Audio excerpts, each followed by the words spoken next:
اب چونکہ میں کہتا ہوں کہ دین آسمانوں سے نازل ہوا ہے، دین کوئی بابا بنا نہیں سکتا، دین وہ ہے جو اللہ اور اس کے محبوب علیہ السلام نے بتایا ہے، بکش مسلمان بنو۔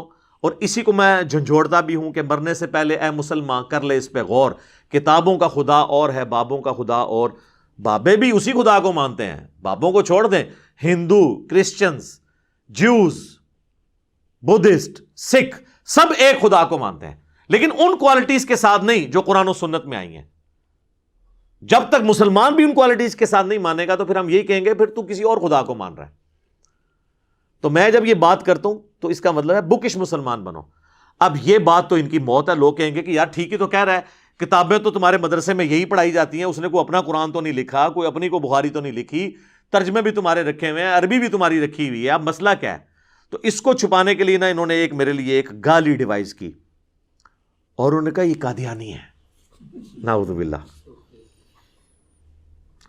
یعنی ان جہلا کو، مجھے ان جہلا کے کھاتے میں ڈال رہے ہیں، نہ قادیانی قرآن و سنت کو فالو کر رہے ہیں، نہ آپ لوگ قرآن و سنت کو فالو کر رہے ہیں۔ مجھے نہیں سمجھ آئی کہ جو قرآن و سنت کی بات کرے انہیں قادیانیوں کے کھاتے میں کیوں ڈالتے ہیں؟ وہ تو صوفیوں میں سے نکلا ہوا ایک فرقہ ہے جن کا کوئی لینا دینا نہیں کتاب و سنت کے ساتھ۔ کون سے حوالے، میری کتنی ویڈیو، سب سے زیادہ دنیا میں، یہ میرا چیلنج ہے، سب سے زیادہ دنیا میں جس کی ویڈیوز ہیں نا قادیانیوں کے خلاف، وہ میں ہوں۔ اور صرف ایک ہی بندہ ہے جس نے علمی رد کیا، باقی سب نے ادھر ادھر کی باتیں پکڑ کے رد کیا ہے۔ اور اللہ کے فضل سے بے شمار قادیانی ہیں جنہوں نے اسلام قبول کیا ہماری اس دعوت سے، لیکن چونکہ ہم نے چندہ اکٹھا نہیں کرنا ہوتا کہ پہلے ادھر سے لائیں، اور ایک قادیانی مسلمان ہو کے پہلے بریلویوں کے پلیٹ فارم سے آ کے کہتا ہے میں مسلمان ہوں اور میں بریلوی مسلمان ہو گیا ہوں، پھر کچھ عرصے بعد دیوبندیوں کے پاس جاتا ہے، ان کو کہتا ہے ہاں بھی تسی چندہ لے لیا جو 10% منو دیو، باقی تسی رکھ لو، چلو وہ سارے فرقوں میں جا کے میں مسلمان کیوں ہوا، پوری زندگی اس کے اوپر ہی وہ چندہ اکٹھا کرتا رہتا ہے۔ تو ہم نے جو یہ کرنا نہیں ہوتا، ہم نے تو اللہ سے اپنا اجر لینا ہے انشاءاللہ۔ تو یہ جو ہے نا وہ الزام لگا دیتے ہیں جی یہ قادیانیوں کا ماننے والا ہے۔ میرے بھائی میں تو چشتی رسول اللہ، اشرف علی تھانوی رسول اللہ کے اوپر گرفت کرتا ہوں، تو غلام احمد قادیانی دجال کی تو میرے ہاں کوئی حیثیت ہی نہیں ہے، حالانکہ آپ ان لوگوں کا دفاع کر رہے ہیں۔ میں نے قادیانیوں کے آگے باندھا ہی اس صورت میں کہ جو ان کے لیم ایکسکیوزز تھے ان کو میں نے اس طریقے سے قابو کیا کہ بھائی یہ جن چیزوں کے تم حوالے دے رہے ہو ان کو ہم آلریڈی غلط مانتے ہیں، چشتی رسول اللہ یا اشرف علی رسول اللہ۔ اس میں میری ڈیٹیل ویڈیوز آپ دیکھ لیجئے گا، پھر میرا ٹاپک دوسری طرف چلا جائے گا۔ تو اس دجال کی میرے ہاں کیا گنجائش نکلے گی؟ اور میری آؤٹ آف کانٹیکسٹ ویڈیوز کاٹ کے جی یہ کہتا ہے کہ جی وہ اگر قادیانی ہمیں مسلمان مان لیں تو ہم انہیں مسلمان مان لیں گے، تو اس کے آگے پیچھے میں نے کچھ نہیں کہا ہوگا؟ اس طرح تو آپ قرآن پہ بھی فتویٰ لگا دیں گے۔ جی قرآن میں سیم اسی ٹائپ کی ایک سٹیٹمنٹ ہے سورہ الزخرف میں، قل ان کان للرحمن ولد فانا اول العابدین، اے نبی فرما دو کہ بالفرض اگر اللہ کا کوئی بیٹا ہوتا سب سے پہلے میں اسے پوج رہا ہوتا۔ تو اس کا مطلب نبی الاسلام یہی کہہ رہے ہیں کہ اگر اللہ کا کوئی بیٹا ہوتا تو میں اسے پوج رہا ہوتا۔ اللہ کے سوا کسی کو پوجا جا سکتا ہے؟ مجھے بتائیں۔ اللہ تو کہہ رہا ہے لم یلد ولم یولد، اور قرآن ہی کہہ رہا ہے کہ نبی تم فرما دو کہ اگر اللہ کا کوئی بیٹا ہوتا تو میں اسے پوج رہا ہوتا، اور وہ بیٹا الہ بھی نہ ہوتا، اللہ بھی نہ ہوتا، کیونکہ مخلوق ہوتا۔ اس کو سپورٹیو آیت ہے سورہ الزمر کی کہ اگر میں نے اپنا بیٹا کسی کو بنانا ہوتا، اللہ فرماتا ہے، تو میں اپنی مخلوق میں سے کسی کو چنتا، رہتی وہ میری مخلوق ہی۔ الہ ایک ہی ہو سکتا ہے جو ان کریٹڈ ہو، لم یلد ولم یولد۔ اللہ کوئی اور گاڈ بنائے گا بھی وہ مخلوق ہی ہوگی، لیکن یہ محال ہے، یہ محال اور مقدور کی بحثیں الگ ہیں، لیکن ہوگی وہ مخلوق۔ اور قرآن میں کہا جا رہا ہے نبی تم فرماؤ اگر اللہ کا کوئی بیٹا ہوتا تو میں اس کو پوج رہا ہوتا۔ تو اب آپ یہ کہیں گے کہ نبی علیہ السلام سے قرآن میں یہ اناؤنسمنٹ کروا دی گئی ہے کہ وہ، اسے کہا جاتا ہے عربی میں تعلیق بالمحال، یعنی جو محال چیز ہے اس کی مثال دے کر بات کو سمجھانا۔ اس کی ایک اور مثال ہے سورۃ الاعراف میں، اللہ تعالیٰ نے منافقین اور کافروں کے بارے میں فرمایا کہ یہ اس وقت تک جنت میں داخل نہیں ہوں گے جب تک کہ سوئی کے ناکے سے اونٹ نہ گزر جائے۔ یہ عرب کا ایک محاورہ تھا۔ تو اس کا اگر کوئی یہ مطلب لے کہ اللہ تعالیٰ کہہ رہا ہے کہ قیامت والے دن میں سوئی کے ناکے سے اونٹ گزاروں گا اور سارے کافروں کو جنت میں بھیج دوں گا، تو اللہ یہ کہنا چاہ رہا تھا۔ یا کوئی یہ کہے کہ یار اللہ تو گزار سکتا ہے، تو اس کا مطلب ہے یہ ناممکن ہے۔ بھائی اللہ ہمارے فریم آف ریفرنس میں بات کر رہا ہے کہ تمہارے اس ورلڈ میں جس طرح تم سوئی کے ناکے سے اونٹ نہیں گزار سکتے نا، یہ یعنی طے ہے بات، اس طرح یہ بات طے ہے کہ کبھی بھی کافر اور منافق جنت میں نہیں جائیں گے. اسے کہا جاتا ہے تعلیق بالمحال. یہ پیورلی علمی باتیں ہیں. اب یہ اکثر علماء کو تو پتہ نہیں ہوتی، لیکن جن کو پتہ ہوتی ہے وہ بھی مکاری کر رہے ہوتے ہیں، انہیں پتہ ہوتا ہے کہ یہ تعلیق بالمحال ہو رہی ہے. تو میں نے جملہ بولا تھا کہ جس کو وہ پیغمبر مان رہے ہیں میں اسے دجال سمجھتا ہوں، تو میں جب اس کو دجال کہہ رہا ہوں وہ پیغمبر مان رہے تو مجھے کیسے مسلمان سمجھیں گے؟ وہ اگر مجھے مسلمان مان لیں تو اس کا مطلب یہ ہے کہ ان نے جس کے بارے میں پیغمبری کلیم کی ہے وہ دجال ہے. یا اس کو دجال مانتے ہوئے بھی کوئی شخص رسول اللہ کا انکار کرے، کیا وہ مسلمان ہو سکتا ہے؟ تو ہم کسی سے کہہ سکتے ہیں کہ تم رسول اللہ کا انکار بھی کر لو تب بھی مسلمان رہو گے؟ کیونکہ ہم پتہ ہے ہم خود نہیں رہیں گے. تو میں نے ایک جملہ بولا تھا، اس کو کہا جاتا ہے تعلیق بالمحال. یہ میں نے ایک ضمناً آپ کو بتا دیا. اور یہ ملک تو وہ ہے جہاں کے سٹنگ پرائم منسٹر اس وقت کے جو ہمارے ہیں ان پہ قادیانیت کا الزام لگا. اس وقت جو سٹنگ آرمی چیف ہیں ان کے اوپر قادیانیت کا الزام لگا، حتیٰ کہ وہ راتوں رات عمرے پہ چلے گئے، انہوں نے وہاں سے اپنی تصویریں جو ہے نا وہ شیئر کروائیں، اور گلی محلے کے عام مولویوں کو جو شاید ان کو کبھی ملے بھی نہ ہوں ان کو بلا کے گھر میں محفل میلاد کروا کے اس کی تصویریں بھی شیئر کروائیں کہ مجھے سرٹیفکیٹ دے دو مسلمان ہونے کا. جس ملک کا سب سے پاورفل بندہ یعنی پرائم منسٹر اور اس کے بعد سب سے پاورفل بندہ یعنی آرمی چیف، ویسے اب تو ہم کہہ سکتے ہیں کہ اس وقت واقعی ہمارا پرائم منسٹر سب سے پاورفل ہے، نظر آ رہا ہے. اس میں آئین میں تو پہلے ہی تھا لیکن یہ فزیکلی بھی نظر آ رہا ہے. تو یہ دو پاورفل بندے، ان کو اپنے اسلام کا سرٹیفکیٹ لینا پڑے مولویوں سے اور ان پہ بھی قادیانیت کا الزام لگے، وہاں پہ میری اور آپ کی کیا حیثیت ہے؟ لہذا اس ہلکا الزام ہے، اس کو چھوڑ دیا کریں. اچھا، اب جب کبھی بھی علماء کے پاس جا کے لوگ مسئلے جب پوچھتے ہیں نا، یہ کہتے ہیں جی یہ علماء سے متنفر کرواتا ہے. سر میں ہی تو کہتا ہوں علماء سے جا کے پوچھیں نہیں، پوچھیں علماء سے، پوچھو انہوں کتنے لکھی یہ گل. میں بار بار کہتا ہوں فَاسْأَلُوا أَهْلَ الذِّكْرِ إِن كُنتُمْ لَا تَعْلَمُونَ. اگر تمہیں علم نہیں ہے تو اہل علم سے پوچھو. تو میں تو کہتا ہوں علماء سے جا کے پوچھیں، لیکن علماء سے یہ نہیں پوچھنا کہ بزرگ کیا فرماتے ہیں، حضرات کیا فرماتے ہیں، آواز آئی سنا ہے کدھر پڑھا سی، نہیں بزرگوں نے لکھا ہے. یہ نہیں پوچھیں بتائیں قرآن و سنت میں کہاں لکھا ہے. وہ جب پوچھتے ہیں نا جا کے تو اب اس کا جواب تو ہونا چاہیے اس آیت میں لکھا ہے، اس حدیث میں لکھا ہے. وہ کہتے ہیں پتہ چل گیا کس اسٹیشن سے بول رہا ہے. وہ جیلم اسٹیشن تک پہنچ جاتے ہیں. ٹھیک ہے، تو یہ باز آ جائیں اپنی حرکتوں سے، اپنی عزت خود کروائیں. آپ حوالہ دے دیں یا ادروائز کہہ دیں کہ یہ کہانی ہے، تو آپ لوگ خود ہی لکھ دیتے ہیں کہانی ہے، کیونکہ قرآن بخاری مسلم میں تو آپ کی باتیں ہوتی ہی نہیں ہیں. اور اللہ کے فضل سے میں تحدیث نعمت کے طور پر یعنی اللہ کی نعمت کا شکر ادا کرتے ہوئے یہ کہہ رہا ہوں کہ دنیا میں اس وقت واحد پلیٹ فارم اور لیڈنگ پلیٹ فارم یہ ہے جہاں پہ ہر بات کا آپ کو ریفرنس نظر آئے گا. یا تھوڑا بہت اگر کسی اور نے کام کیا ہے تو وہ ڈاکٹر ذاکر نائک ہیں، لیکن وہ بھی ود ان مسلم سیکٹس نہیں، تقابلی جو ایک جائزہ ہوتا ہے مختلف ادیان کا اس کانٹیکسٹ میں. باقی یہ تو جو کام اس پلیٹ فارم سے ہوا ہے کہ بچے کو پتہ ہے کہ احادیث کی انٹرنیشنل نمبرنگ کیا ہے، احادیث کی کتابیں کون سی ہیں، کس طرح اس کو تلاش کرنا ہے. ایک ایک چیز ہم ڈسپلے بلکہ JPGs تک بھی ڈسپلے کروا دیتے ہیں، اپنے لکھے ہوئے نہیں سر، آپ لوگوں کے لکھے ہوئے، تاکہ آپ یہ بہانہ ہی نہ کر سکیں اللہ کے فضل سے.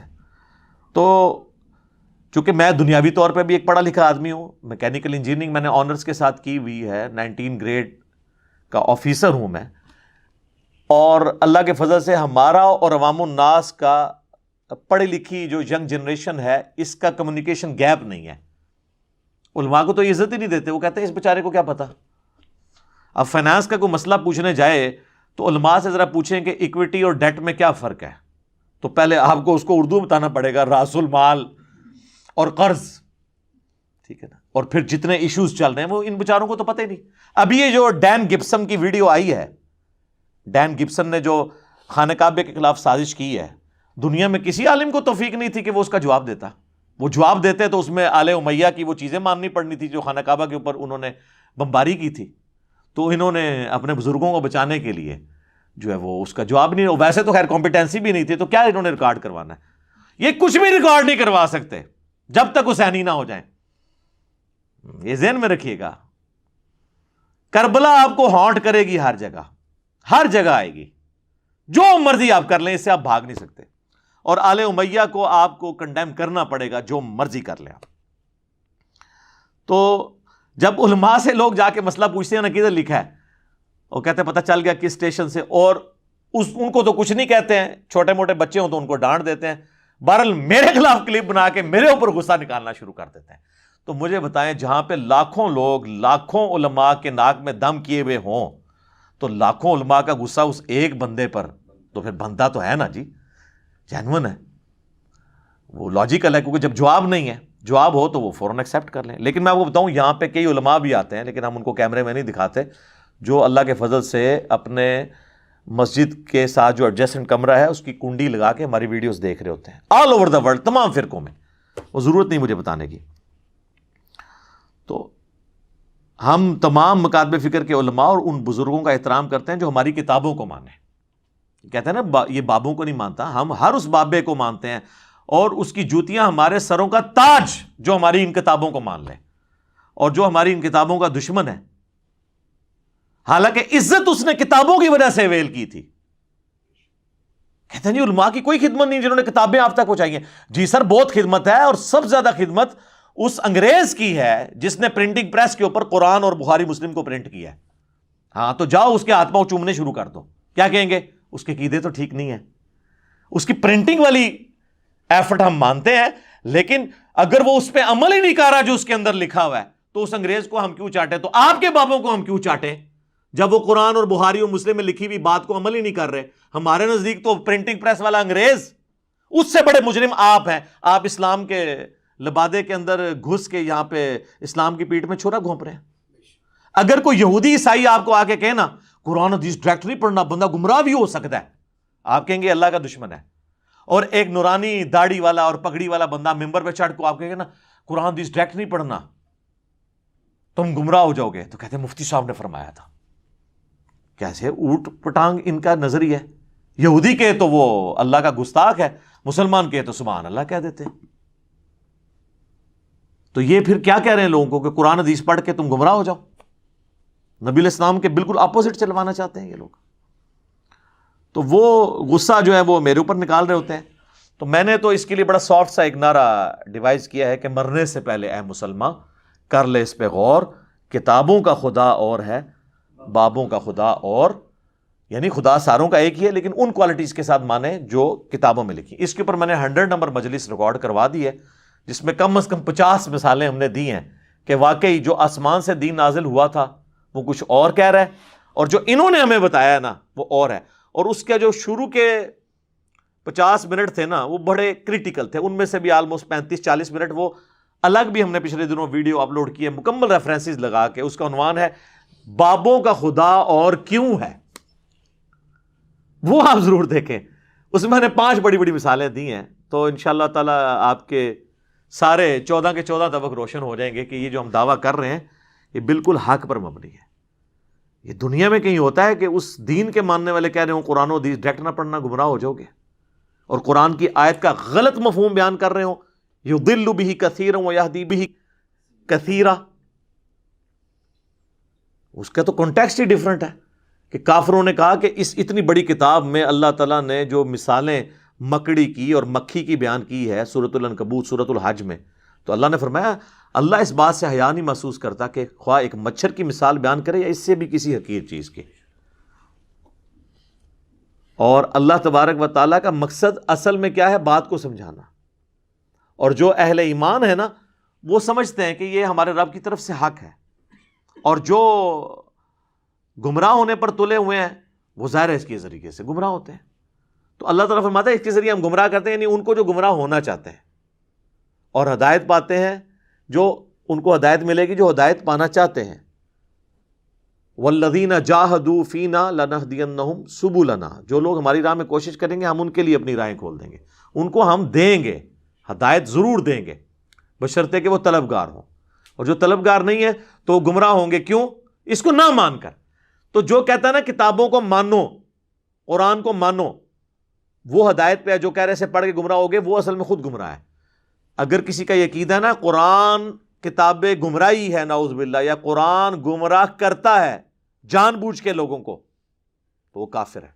قرآن تو کہتا ہے ھدی للناس وبینات من الھدی والفرقان، یہ کتاب سراپا ہدایت ہے، اس میں روشن دلائل ہیں، اور یہ حق اور باطل میں تمیز کرنے والی کتاب ہے۔ اور ایک اور آپ اکثر مثال سنتے ہیں، او جی گدھے پہ بھی اللہ تعالیٰ نے کہا کتابیں لا دو تو وہ کوئی عالم تو نہیں بن جاتا، دین کتابوں میں تو نہیں ہے، ایک کوئی مطلب کر لیندے نے۔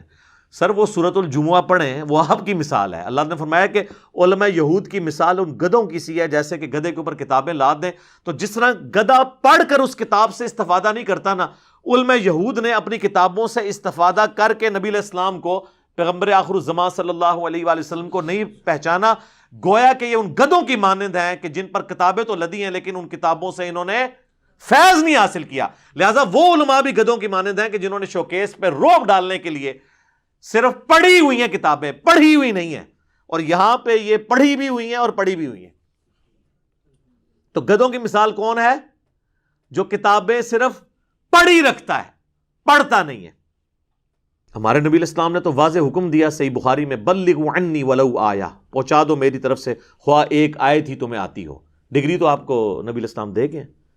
آپ مجھے بتائیں، اگر ایک پرائمری اسکول کا بچہ آپ سے کہے کہ سورۃ البقرہ کی آیت نمبر 279 میں لکھا ہے کہ جو لوگ سود کھاتے ہیں اللہ اور اس کے رسول کا اعلان جنگ ہے ان کے خلاف، تو آپ اسے کہیں گے جب تک تیرے پاس عالم کی ڈگری نہ ہوئی میں آیت نہیں تیری مانوں گا، چاہے قرآن میں بھی لکھی ہوئی، تو آپ کی اپنی ڈگری کا ایمان بھی فارغ ہو جائے گا۔